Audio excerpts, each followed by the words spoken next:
Right, I'm going to give you a really quick way of doing the blurred, half sharp image.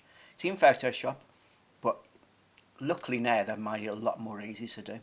So first of all, you want to grab a photo, so you can see my little mouse up there. And I've got some lovely photos of Faye here. So I'm going to grab a photo of Faye and drag it across, and then you can't see my icon down here because it's on the other screen. But you just drop it on your PS file, bump. There we go. Lovely picture of Faye. Now it comes in as this file name. You can rename them at any time you want, but I've just picked it off your internet page. What we're going to do is this is the layer section here. All this area is a layer section.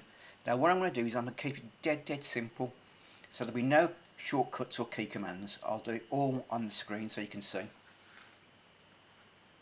Okay, so first thing you do is get background.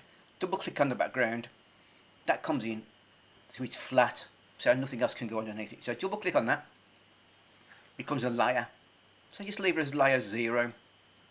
Okay, no problem. Next thing we want to do is duplicate that layer, because that layer is going to sit at the bottom under everything else. So we go up here, we click duplicate layer. Layer 0 copy. You can rename it what you want. Boom. There it is up there. Layer 0 copy. Now this has changed over the years. It's got a lot more easy, because once you did this move before, you were knackered. You had to go back quite far. What you're going to do, just down the bottom here, that little section there is, look at Chinese flag. It's a layer mask. So click on the layer mask, and there it is. Now when it's live, you say these little areas have white areas around them. That means that's the area you're working on. So luckily for you, these days they've got some fantastic filters. So we go up to filter at the top, right up top corner, and we'll grab blur gallery. This is fantastic, absolutely fantastic. So we go along to let's just do path blur for the time being, to give you an idea. Knocked it out of focus already. Now you can speed that up or slow it down. You can taper it off, whatever you want to do. You can spin blur it. Not sure how long this will take to work out, but it gives you that area, so you've got that to play with. Just move on there a bit more. That's okay.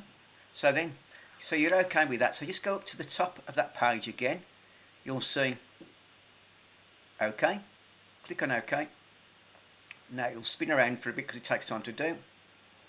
So that then is down this area here. So if you see, the bottom copy is still straight, the top copy is blurred.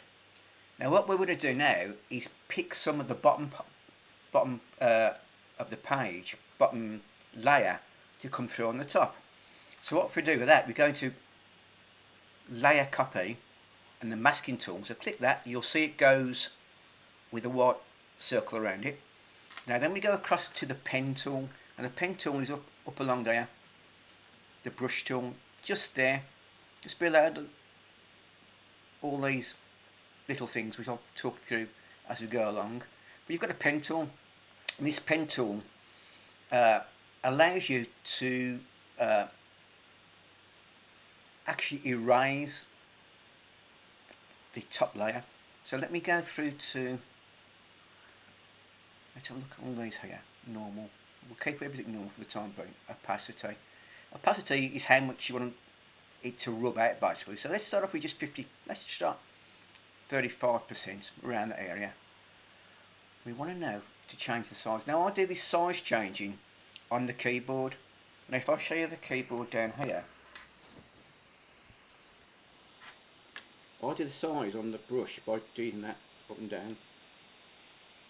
It's the two brackets, you see, up and down.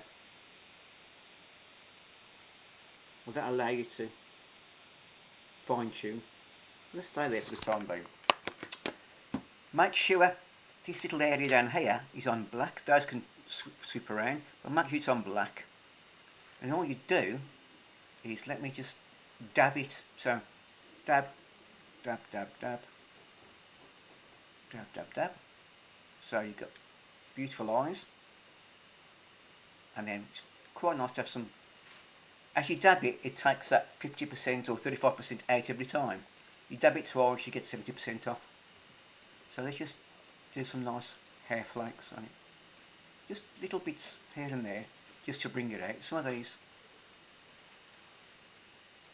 just to, and the jawline, keep the jawline.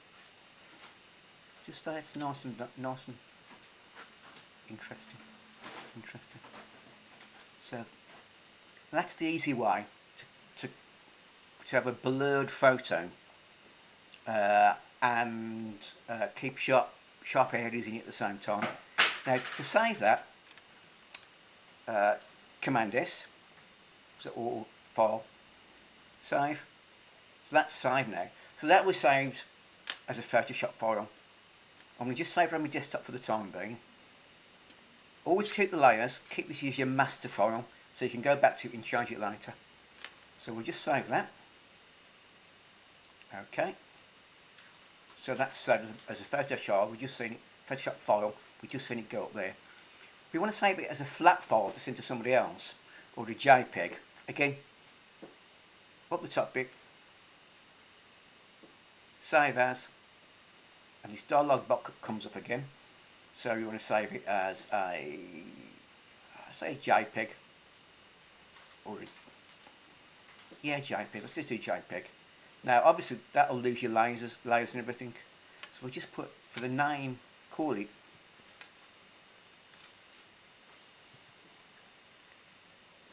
FB, Faye Bullingham. Okay, all that's there. You don't anything down here. Save. Okay, you want to get your large file, keep it maximum, so keep it good. Okay, so that will come in now as FB down there. Click on that, and there you have the photos of JPEG, and that allows you to send it out, whatever you want to do with it. Put it on Photoshop, put it on Facebook, whatever. Well, that's just a quick area. I'll talk to you later about it. Get this one done first, have a play around with it.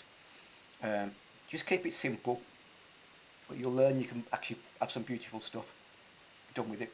And you're very lucky, you've got beautiful models already. So, hey, look after yourself, son. See you soon, mate. Ta-ra.